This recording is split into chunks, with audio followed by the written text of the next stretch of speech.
Hi guys, વઘારેલી ખીચડી તો ખાધી છે, પરંતુ સાદી ખીચડીમાંથી આપણે આજે વઘારેલી ખીચડી બનાવીશું. તો પહેલાં ડુંગળી, ટામેટું, કાંદાને નાના નાના ટુકડા કરી નાખશું.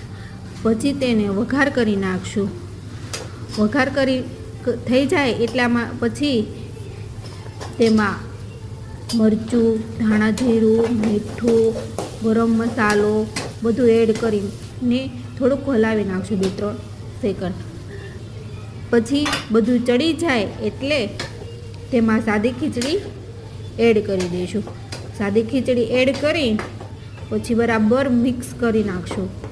જો આપને બહુ કડક લાગે તો ઠંડુ પાણી થોડુંક એડ કરવાનું, એટલે થોડીક ઢીલી ખીચડી થઈ જાય. પછી બરાબર મિક્સ કરવાનું. તો આ ખૂબ સરસ મજેદાર ખીચડી લાગે છે. વઘારેલી ખીચડી કરતાં પણ આનો ટેસ્ટ વધારે આવે છે.